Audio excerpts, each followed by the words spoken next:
ഈശോയിൽ സ്നേഹം നിറഞ്ഞവരെ, ഈ പ്രഭാതത്തിലെ ഹല്ലേലൂയായിൽ ജോയൽ 2:13 നമ്മളോട് പറഞ്ഞു തരുന്നു, നിങ്ങളുടെ ഹൃദയമാണ് വസ്ത്രമല്ല കീറേണ്ടത്, നിങ്ങളുടെ ദൈവമായ കർത്താവിലേക്ക് മടങ്ങുവിൻ. എന്നാൽ അവിടുന്ന് ഉദാരമതിയും കാരുണ്യവാനും ക്ഷമാശീലനും സ്നേഹസമ്പന്നനുമാണ്. ശിക്ഷ പിൻവലിക്കാൻ സദാ സന്നദ്ധനുമാണ് അവിടുന്ന്.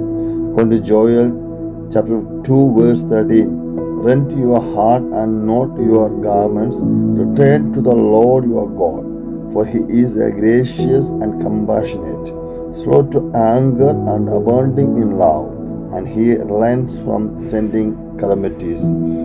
ഈശോയിൽ സ്നേഹം നിറഞ്ഞവരെ, ഈ പ്രഭാതത്തിൽ തമ്പുരാൻ നമ്മളോട് പറഞ്ഞിരുന്ന മനോഹരമായ ഈ ഒരു വചനത്തെ ഹൃദയത്തോട് ചേർത്ത് വെക്കാം. മരുഭൂമിയിലേക്ക് നമ്മൾ ഇറങ്ങി ചെല്ലുമ്പോൾ, ദാഹവും പരവേശവും എടുക്കുമ്പോൾ, മറ്റെന്ത് കിട്ടിയാലും, എന്ത് സാധനം കിട്ടിയാലും, ഒരുപക്ഷെ എന്ത് ആഹാരം കിട്ടിയാലും ഒരുപക്ഷെ നമുക്ക് കഴിക്കാൻ തോന്നത്തില്ല. കാരണം നമുക്ക് ഇച്ചിരി വെള്ളം ദാഹത്തിന് പരവേശത്തിന് കിട്ടിയാൽ മാത്രമേ നമുക്ക് തൃപ്തിയാവുകയുള്ളൂ എന്ന് പറഞ്ഞതുപോലെ കർത്താവ് ഇന്ന് നമ്മളോട് പറഞ്ഞിരുന്നു, നീ പുറമേ കാണിക്കുന്ന നിന്റെ കോഷ്ടികളോ, നിന്റെ പ്രവൃത്തികളോ, നിന്റെ ദിനചര്യകളോ, നിന്റെ സ്നേഹമോ ഒന്നുമല്ല എനിക്ക് വേണ്ടത്. ഈശോ ഇന്ന് പറഞ്ഞു തരികയാണ്, മകനെ, മകളെ, നീ പുറത്തൊത്തിരിയേറെ എന്നെ പ്രസാദിപ്പിക്കുവാനായിട്ട് പല കാര്യങ്ങളും നീ ചെയ്യുന്നുണ്ട്. ഇവയൊന്നുമല്ല എനിക്ക് വേണ്ടത്. നിന്റെ ഹൃദയത്തിൽ നിന്നുള്ള ഒരു അനുതാപവും പശ്ചാത്താപവുമാണ് തമ്പുരാൻ ആഗ്രഹിക്കുന്നത്. ഈശോസ്നേഹം നിറഞ്ഞവരെ, നമ്മൾ പുറമേ കാണിക്കുന്ന ഗോഷ്ഠികളെ, പുറമേ കാണിക്കുന്ന അനുതാപങ്ങൾ, പുറമേ കാണിക്കുന്ന പ്രാർത്ഥനകൾ, ഇതൊന്നും സർവശക്തനായ ദൈവത്തിന് ആഗ്രഹമില്ല. ജോയേൽ പ്രവാചകനിലൂടെ തമ്പുരാൻ പറഞ്ഞു തരികയാണ്, മകനെ, മകളെ, നിന്റെ ഹൃദയത്തിൽ നിന്ന് ഒരു സങ്കടമുണ്ടാകട്ടെ. നീ ചെയ്തു പോയ തെറ്റിനെ ഓർത്ത്, പാപത്തെ ഓർത്ത് അനുതപിക്കുവാൻ നിന്റെ ഹൃദയം ഒന്ന് കീറട്ടെ, നിന്റെ ഹൃദയം ഒന്ന് അനുതപിക്കട്ടെ, നിന്റെ ഹൃദയത്തിൽ നിന്നൊരു സങ്കടം ഉണ്ടാകട്ടെ. ഈശോയെ, ഞാൻ തെറ്റ് ചെയ്തു പോയല്ലോ എന്നൊരു ബോധ്യം നിന്റെ ഹൃദയത്തിൽ ഉണ്ടാകട്ടെ. അപ്പോഴാണ് തമ്പുരാൻ നിന്നെ സ്നേഹത്തോടെ, വാത്സല്യത്തോടെ നിന്നെ കാണുന്നതും നിന്നെ സ്നേഹിക്കുന്നതും.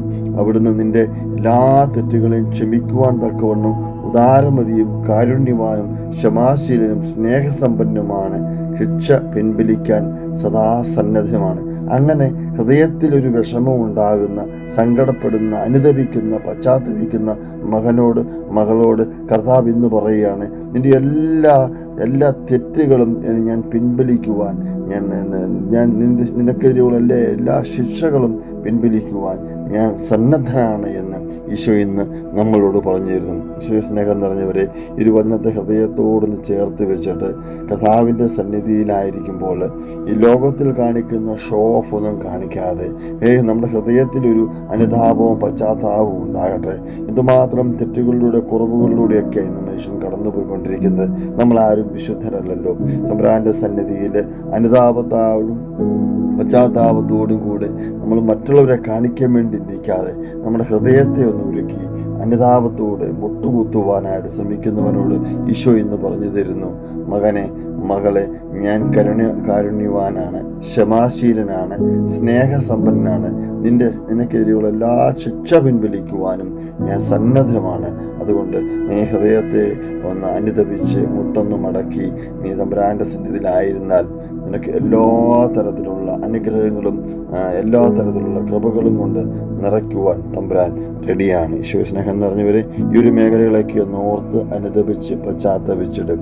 ഈശോയുടെ തിരുവിലാവിൽ നിന്നൊഴുകിയിറങ്ങുന്ന തിരുരക്തത്തിൻ്റെ സംരക്ഷണ കോട്ട നമ്മുടെ ഹൃദയങ്ങളിലും നമ്മുടെ ചുറ്റുവട്ടങ്ങളിലും നമ്മുടെ മനസ്സിലും ചിന്തയ്ക്കും വിവേകത്തിനും പക്വതയ്ക്കും ബുദ്ധിക്കും ഒക്കെ ഉണ്ടാകട്ടെ. ഈശോയുടെ തിരുരക്തം കൊണ്ട് നമുക്ക് സംരക്ഷണം ഉണ്ടാകുമാറാകട്ടെ. ആമേൻ. യേശുവേ നാഥ, അങ്ങയെ ഞാൻ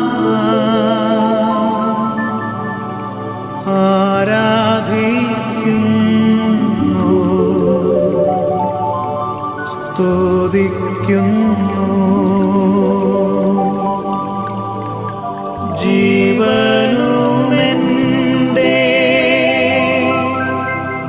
സർവസ്വം മുൻപിലണച്ചു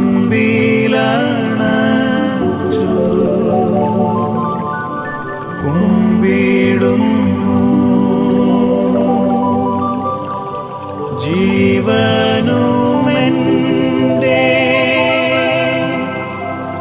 സർവസ്വവും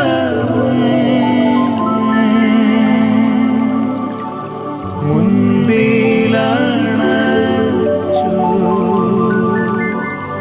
കുമ്പിടുന്നു.